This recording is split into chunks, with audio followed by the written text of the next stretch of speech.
Hello friends, welcome to the universe of the law, and today I have made this video in English on a request of dear Shiny Frankel.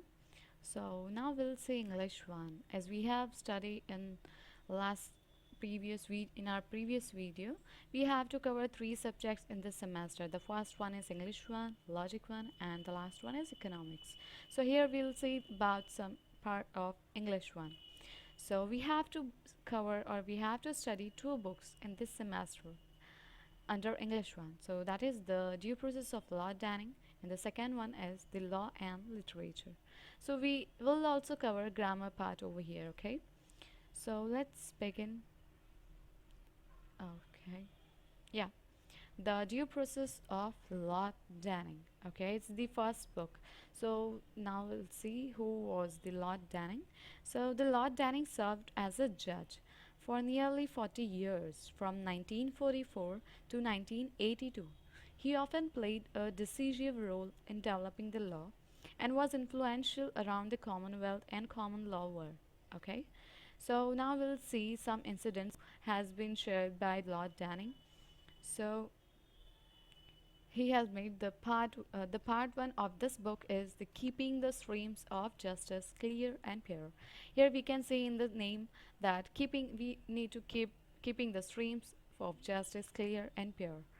Basically this part is depends on the contempt of the court. Okay, contempt in the face of the court, that means contempt which judge sees with his own eyes. Basically, the contempt of the court means the offense of being disobedient to or disrespectful of a court of law and its officers. So that is mean by contempt of the court. So let's see some example. So for example, it includes that some improperly communication with jurors. Okay, no matter where it is, it's inside of the court or it's outside of the court. And for example, it also includes the refusing to turn over subpoenaed evidence, and also if refusing to accept the order of the court. So that is contempt of the court. So but here we'll see the contempt in the face of the court, contempt which judge sees with his own eyes. Okay, so the first chapter we'll see it's in the face of the court. It's a chapter name. Okay, here is some part under this chapter. So we'll see the first part is in my own presence. So the Lord Danning is saying that in his own presence some incidents was had done. So he had been shared some of those incidents which we'll see here. So the second is the Welsh students invaded the court. Okay, here Welsh students means there is a country, there is a neighbor country of the England that is called as Wales, Wales, Wales. So the citizens of that Wales country known as Welsh. Okay, and the Welsh students invaded the court. That is the second part. And the third part is the official solicitor comes in with the devil. Mainly, an official solicitor means an officer of the Supreme Court who intervenes to protect the interests of children or those with a disability. Okay, and comes in with the devil. Devil is nothing but a private practitioner who follows the rules of official solicitor. Okay, instruction of official solicitor. Sorry, who follows the instruction of official solicitor, that is known as devil. Basically, the Attorney General of a state recommends the devil to work with official solicitor. Okay, so the next we'll see the laughing gas does not escape. So it's also a funny part of this book. The laughing gas does not escape.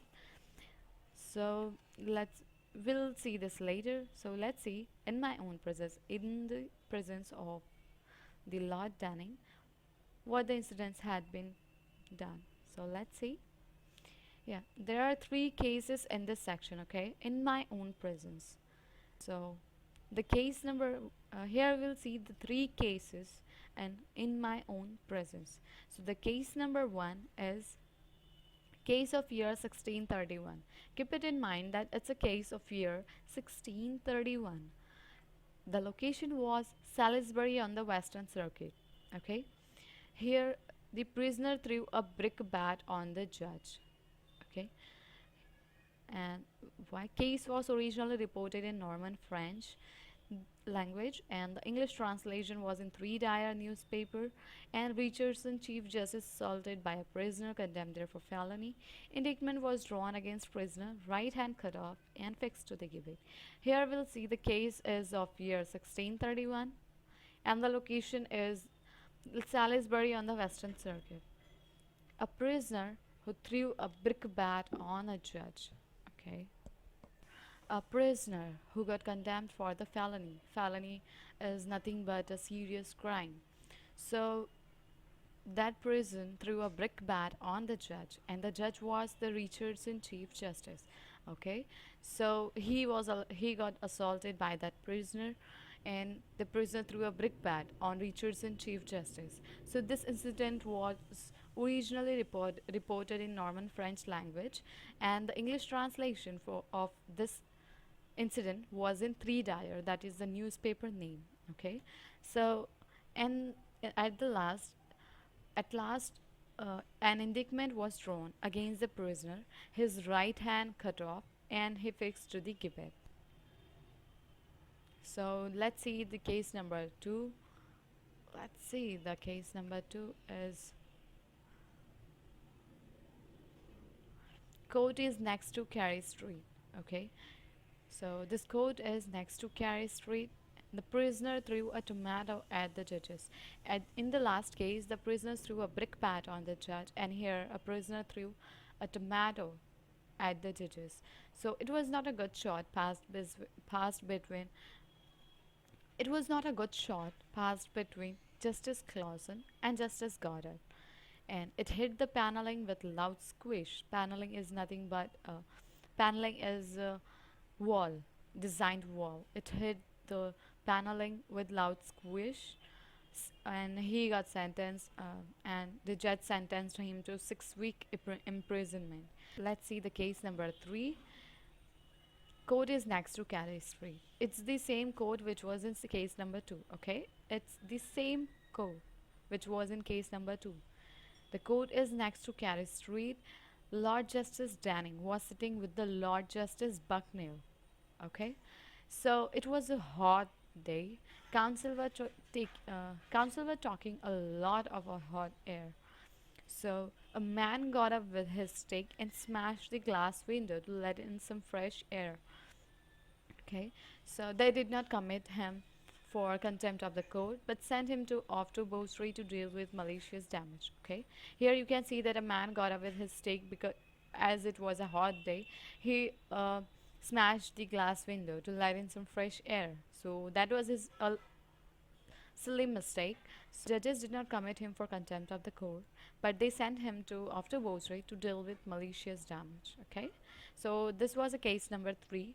As we have seen our three cases over here. In the first case, there was a prisoner threw a brick bat on the judge who condemned for, and that prisoner condemned for the felony, and the Richardson Chief Justice was assaulted by that prisoner, and after that, that prisoner, an indictment was drawn against that prisoner, his right hand cut off, and he sent to the gibbet. And the case number two, we have seen that is the court is next to Carey Street. There, uh, prisoner threw a tomato at the judges, where the Justice Goddard and Justice Clausen was there, but that was not a good shot. Okay, and that prisoner sentenced to, uh, and the judges sentenced that prisoner to for a 6 month imprisonment. Okay, and the case number three, as we have seen, it's also a court which is next to Carey Street, the same court which was in case number two. Here, Lord Justice Danning was sitting with the Lord Justice Bucknell, and this day it was a hot day. A man got up with his stick and smashed the glass window to let in some fresh air. This was a silly mistake of that man, and the judges did not commit him for contempt of the court, but here he had to pay some malicious damage. Okay, so we have completed that in my own presence, three cases over here. Okay, yeah, so thank you guys. And if you have any queries or any questions, or if you want to suggest something to us, so leave a comment or give a suggestion. Thank you. Bye bye.